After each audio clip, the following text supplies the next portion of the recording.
Hi guys, it's Karen and I am back with another special guest. This is Maria and she is coming from Sweet Understanding Counseling. I have to tell you, I'm so excited that you're here. I'm going to let you jump in a little bit and talk, let you introduce yourself and what you talk about. And then I'm going to give you my 2 cents before we dive in about why I feel what you do is so important and so powerful. So let me first go ahead and introduce yourself to everyone, and then we'll jump in. Hi, I'm Maria Vanillo Enriquez. I'm an LPC Associate. So what that means is I'm a licensed professional counselor that's an associate. I still seek supervision and really to best serve clients up until being fully licensed. I work with women who are mothers or who are just experiencing this new phase of life that feels like there's this challenge of who am I? And if I'm taking care of myself, does that make me selfish? And so it's really unlearning all of those unhelpful teachings of this is the way we're supposed to do things that really are creating this destructive, not only environment, but self-esteem. Mm-hmm.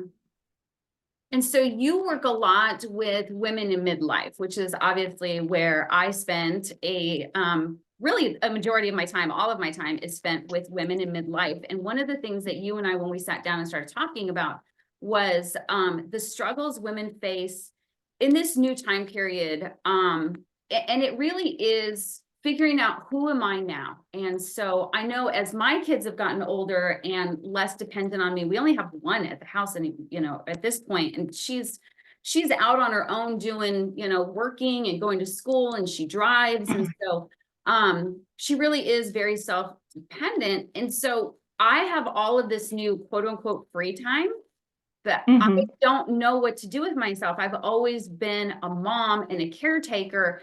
And so now I don't know what my role is. And we started talking about, women as we navigate this new season, and we become empty nesters. And even for women that don't have kids, but you're starting to notice that there's this transition. You're no longer the younger one in the office. Your skills maybe aren't up to date as some people that are coming from college or coming from a trade school or whatever it is that in the work environment. And so all of this is evolving and changing. How are you evolving and changing? So that's really what you work with women with, correct? Yeah, so it's cognitive behavioral therapy, which means that we are focusing on your actions, which in turn will affect how you're feeling and your emotions, and then also affect your thoughts, right? And so actions being of let's sit down and sit within our feelings, right? We do that in session because it is intimidating and sometimes doesn't feel great, but that's the work of it, right? And it's really narrowing down, okay, these things. Okay, I don't feel like I have a sense of purpose. I feel scared. I feel lost, right? Normalizing it because at any moment you can feel that way, but it's really focusing on, okay, how do I give you the courage to try a coping skill, right? To say, okay, what thoughts am I having? What is the pattern? Do I need to lean into it and listen? Or do I need a distraction, right? And then how to do those things. Yeah. Because it's really intimidating when you're having certain thoughts. You can't really just shake off a feeling. If you can, please let me know how to do it. But it's really focusing on your thoughts are not the enemy, right? Being scared doesn't make you weak, right? And it's re-evaluating of what is important to me and feeling at the end of the day, which is what I want you to feel, right? And it sounds like it's also what your clients are also feeling too. Right. I feel seen, which is the biggest deal. And that's a huge one. A lot of them feel like they are, becoming invisible. It's hard for us to admit that we have feelings that need to be, I don't want to say catered to, but definitely addressed, because we've been taught that we are caretakers. And it's one of those things where when growing up as a Gen Xer, we got away from you just have to be at the house. Now you can be everything and you can be anything. And so there was this added pressure to be so much. And then it's this feeling of overwhelm of I have to be all of these things. And I think as we get older and we're starting to realize I don't want to be all of these things, nor do I need to be all of these things. It's hard to admit that. And it's hard to acknowledge that you do have these feelings of, I don't want to do that. I don't want to fit in that mold, or I'm scared to, deal with this new life and this new season that I'm going through right now. And so you probably get a lot of that with the clients that are coming to see you. And also on that note, right, of being everything to everyone, that's not realistic, Right. And it's also not helpful to everyone, because if you are making decisions for everyone, right, holding their hand all the way through, right, when this new phase comes, especially with raising children, kiddo's going to panic and be like, what do you mean? What do you mean I have to figure it out on my own? Right. Right. And then in turn, you're going to panic and feel like you failed, even though you didn't. Right. And so it's really gearing up to, how do I have this relationship with my now adult children who they feel heard and seen, but in a different way, right? You can still be supportive, you can still be kind and loyal and giving, right? But there's this boundary piece to it of, you cannot support somebody unless you feel supported yourself. Right. And there are so many elements, because you are trying to figure out, what is my role as I launch an older child, but what is my role now that I'm not the ultimate caregiver. And so one of the things I talk about a lot with my coaching clients and in my program, the Coaching Corner, is you have limited resources, which I'm sure you talk about a lot, which is time, money, and energy. Those are our limited resources, and we need to be spending them on things that align with our values and our why and provide us that purpose. And I think for so many women, they lose what sparks their interest. And like you said, encouraging them to try new things and to evolve as everybody else around them is evolving is scary. And whether it's fear of failure, or I'm too old to try something new, or it didn't work the first time, why is it going to work now?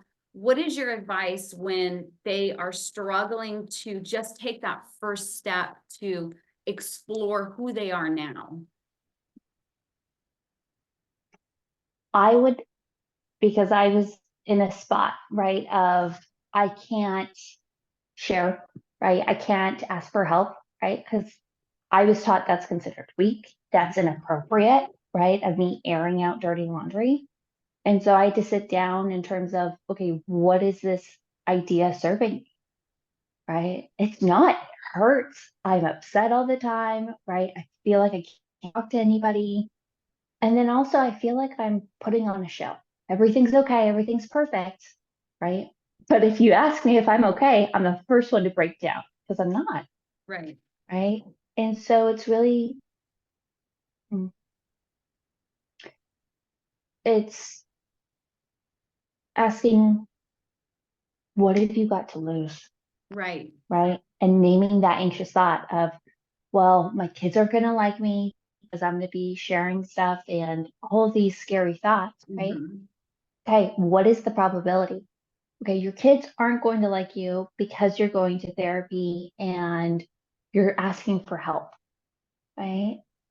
If anything, right, it's going to bring you guys closer, because you'll be able to recognize, hey, I screwed up, and then apologize of, I'm so sorry, right? And this is what I'm going to do in the future. And there's this resolution, as opposed to that old habit of, we're just going to sweep it on the rug.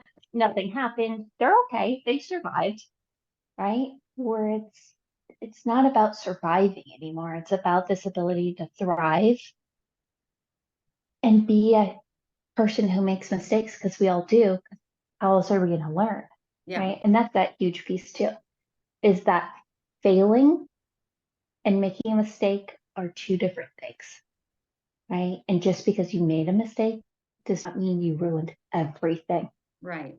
Right. And I think I do feel like you said, it is empowering, not just for you, but also for the people around you to to watch you as this midlife woman evolve into who they were meant to be, or try new things, or take up a new sport, or whatever it is, and address those fears, and that possibility of failing forward, is huge. It really is. It's super powerful. And so that's one of the, exactly what you said is one of the first things I tell my clients is let's name it. Let's name that fear so that it no longer holds the power over you. And once you've done that, like you said, then we can address it. What is the reality of that happening? What are the consequences of that happening? And then how do we move forward if those consequences do,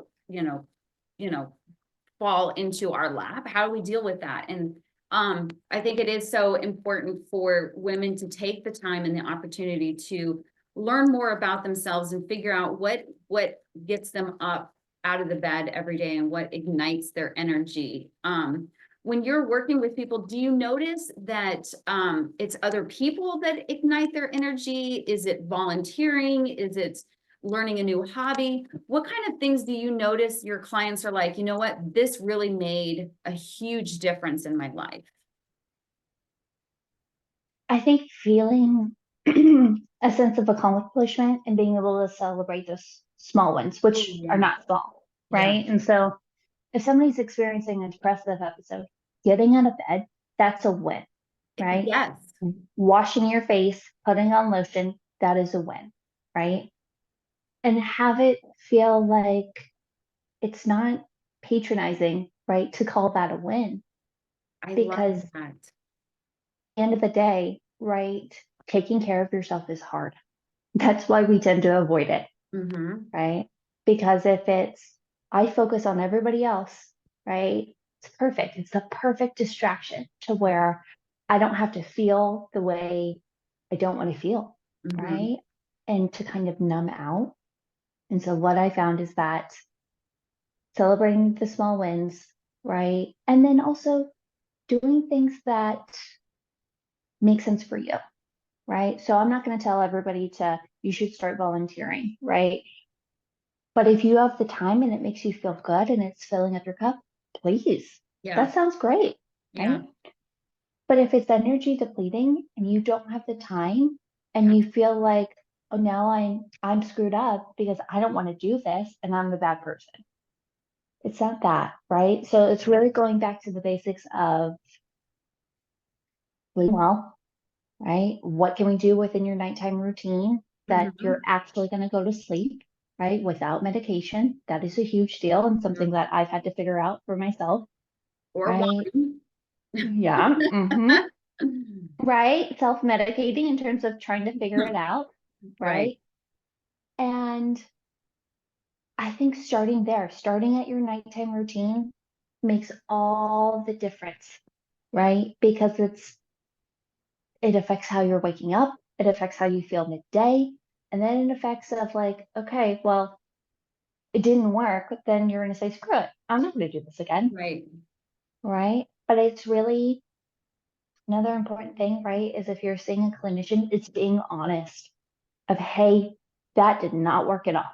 Like, okay, let's mess with it, let's tweak it, Yeah. right?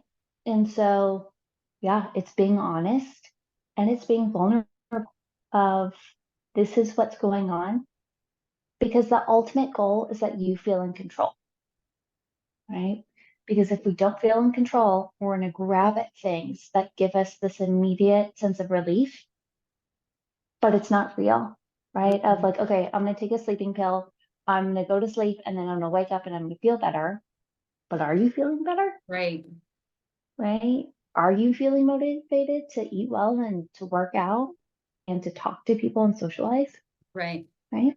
That's funny because And I would have never thought to start at the end of the day. You think if we're going to start, we're starting at the beginning. The beginning would be, when you wake up. But starting with the end of the day, that's brilliant because that does, like you said, it does spiral into everything else. Oh, I because love like that. when you're having that one off morning, it's like this curmudgeon. I don't want to be here. I don't want to do Right. this. Everything sucks. Right? And the sleep is such a big deal in how you talk to yourself, right? Yeah. Because I've had those nights where I can't fall asleep at all because I'm just having thought after thought after thought. And then I'm like beating myself up of like, what's wrong with you? Right. There's nothing wrong with you, right? It's figuring out of what works. And so for me, therapy was good, right? But if I'm honest, acupuncture saved me Oh, and yeah. it made all the difference. And so for me, I view helping yourself as holistic and Yeah. everything's interconnected, right? And so counseling might not be for you, right? But acupuncture, Reiki, massage therapy, it's figuring out what is for you, right? Because it's also, as you were saying earlier, what was it? Time, money, and energy, Hmm. right? Those are the first things that we pull if it's centered on ourselves. Right. It's like, I don't have the time to work out, so I'm Right. not going to, right? I don't have the money, which it's an investment to go to counseling. I don't Right. have the money on the stock, right? And that energy of it's painful at times. You're not sitting there chit-chatting with your girlfriend. You're Right. sitting there talking about scary things that you've avoided possibly for decades. Yeah. And I think, like you said, you do have to find what works best for you. And even if it's not going to therapy, the first step is therapeutic, which is acknowledging that not that you have a problem, because it's definitely not a problem, but you're not feeling your best. Acknowledging Mm-hmm. that you're not feeling your best, or you're not feeling settled or safe or whatever it is. Acknowledging that and then walking through it, whether you're walking through it with yourself, with somebody that you are paying, a best Mm-hmm. friend, journaling it, and really sitting with, why am I not feeling my best? What are the reasons for that? And then what are some strategies that I can, come up with? And maybe a few therapy sessions lead you to something else. Like you said, a holistic Mm-hmm. approach, something else that's going to make you feel really good, where you can invest your time and your money. That's very important. And you wanted to share, you have a meditation, correct? Yeah. Okay. So there's this feeling of, right, all this tension and just how to Mhm. break it when it feels Mhm. like it's overwhelming. And so I think a lot of women, when I talk about different forms of meditation or breathing exercises or whatever it is, Mm-hmm. they don't want to do it because they're so afraid of doing it wrong. Like you said, that fear of failure, that fear of somebody's going to laugh at me, or they're going to be mocking me, or they're going to say, you didn't do that right. And why did you even Mm-hmm. try? There is no right or wrong way for meditation, correct? It really is just sitting and being with yourself. Mm-hmm. So if I'm going to sit, for a quick 2-minute meditation, just to kind of, maybe I'm in, driving and I'm frustrated, or I just got off a call from an older kiddo that needs my assistance, and I don't feel like I have the right answers for them as they're going through their own life transition, or the Mm-hmm. boss, has taken a project away from me because somebody younger and smarter and shinier and better can do it. How can I just kind of recenter myself and realize that it's not the end of the world, and that Mm-hmm. I am valuable and I'm not invisible? So where would you tell them to start with this? I would tell them to start with a physical sensation, right? Okay. Because all those beautiful words are wonderful, right? But if we are so frustrated, we can't hear them, Mm-hmm. right? We Good. can't think Okay. them. We don't have the patience for it. And I explained that you flipped your lid, and we go more in depth into what that means, right? And so if you another major thing is recognizing of I am furious. I am so mad right now, right? And you're feeling like you are like crawling out of your skin. Mm-hmm. This is when you start that, Okay. right? And so, yeah, I'll go ahead and lead us through it. Okay. So, Karen, go ahead and get in a comfortable position, Okay. right? I am going to be staring down, All and right. this is for everybody. So, I am not staring at you because you're not doing this wrong, right? And to try something, right, it's all I ask for, Okay. right? Perfection is not real. Okay. Do I need to close my eyes? Only if you want to. Okay. I'm an eyes closed. Okay.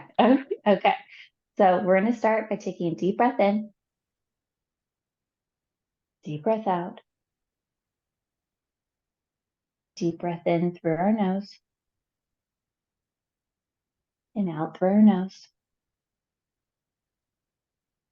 One more deep breath and out. I want you to start by wiggling your toes. And then I slowly want you to scrunch them really, really tight and slowly let them go. Scrunch your toes really, really tight and slowly let them go. I want you to go up on your tippy toes and flex your calves really, really hard. And slowly drop your heels to the floor. Go up on your tippy toes. And slowly drop your heels to the floor. I want you to focus on your core. Tighten your stomach really, really tight. Slowly let it go. Tighten your stomach really, really tight. Slowly letting it go. I want you to ball your fingers into fists and squeeze really, really hard. Slowly open them. Squeeze really, really hard. Slowly open them.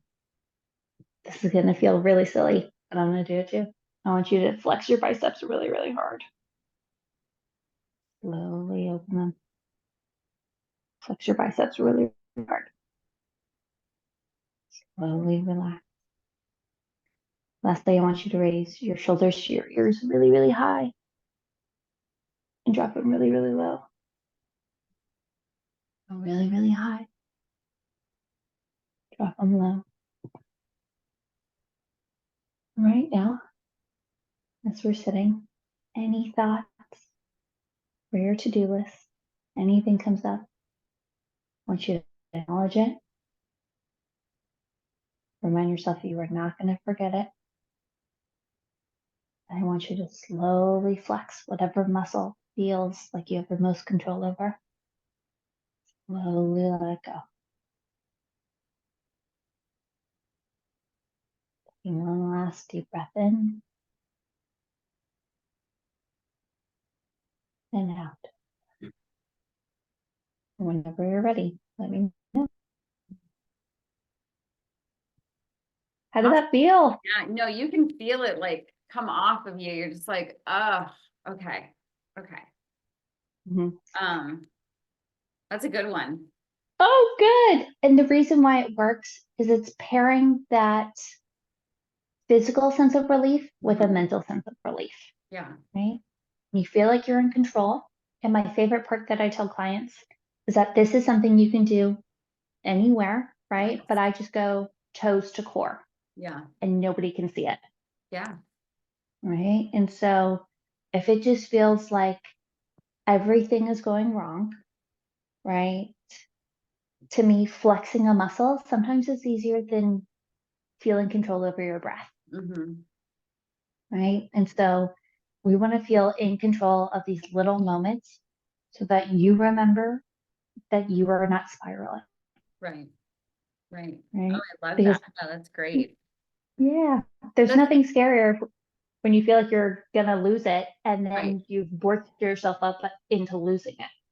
Yeah. No, that's a great one to get started with and just kind of center yourself as we, there's so much to all of it. I mean, there's so much that we talked about that's this huge umbrella of, wherever you are in this season, how to just start to slowly navigate. And some of it is starting just that internal of just relaxing your body so that you have the energy to go ahead and move forward with decision making. And so it's, yeah, it's as easy sometimes as that. We don't have to do a big grandiose gesture to get started. Like we don't have to sign up for skydiving lessons at 60 just to, make this big announcement that I'm going to live my life. Just starting out. You can live it safely on the ground. You can live it on the ground. Yeah, Okay, you're so good. you do cognitive behavioral therapy for Mhm. adults, empty nesters, and retired first responder and veterans. Dealing with, I'm looking at your card right now. You've got so Mhm. many things. Working with anxiety, depression, stress, regulating emotions, learning new healthy coping skills, opening up the lines of communication. All of these things are so important. Mhm. Obviously, throughout life, we're going through constant transitions, you know, from toddlers to preteens to teenagers to adolescents to going off to college, your first job, and as you begin to parent, if you're parenting for the first time. And so there's all these different stages, and we don't always learn these skills. And so midlife is a Mhm. great time to do it. The other thing is when our hormones are changing, like they did back in puberty, where we feel kind of out of control and out of sorts, and it feels like an alien is taking over our bodies sometimes. Mhm. We forget those healthy habits we might have had, or those healthy coping strategies we might have learned in our 30s. This is a great time to go back to those and just get back with us and take that time to lean into ourselves and, you know, quote unquote self-care. I hate that term because everybody thinks I need to take a bubble bath. And that's great. That's, you could take a bubble bath, but self-care is so much more than that. So this Mhm. really is a way to pour back into you and to boost your your overall health, your physical health, your emotional health, your mental health, your social health. There's so much Mhm. more. So thank you so much for taking the time to chat with me. I'm going to put all of your information where people can find you. You do online Mhm. Online and in person in and in person. Austin. Okay. In the Mhm. Austin area. So I'll put all that in there. Do you have a website where they can find additional resources if they have questions or guidance or, okay, Yeah, I will keep absolutely. all of that. Yeah, And then, sweetunderstanding.com. Yeah. okay, perfect. And they can get in touch with you if they have additional questions on, because it really is. I mean, there's so much that you do. We could sit here and talk for hours about it and still not touch on everything, but Yeah, and it's intimidating, right? And so it is.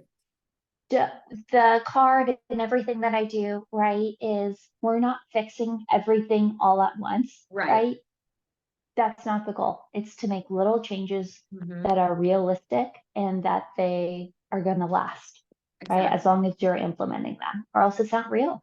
Right, right. And it's not sustainable. It's exactly with everything else that you're trying to do that's good for your physical health and your mental health is small steps. And we tackle one thing at a time before we move on to something else. Oh, Mhm. thank you so much, Maria, for joining me. I appreciate it. And if you want to learn a little bit more about what Maria does, you can check out her website. You can definitely schedule a time to chat with her. Mhm. She's got some resources there. So whether you're local or out of the Austin area, she is available to meet and answer your questions. All right, y'all. Thank you. And I will be back again with another special guest soon.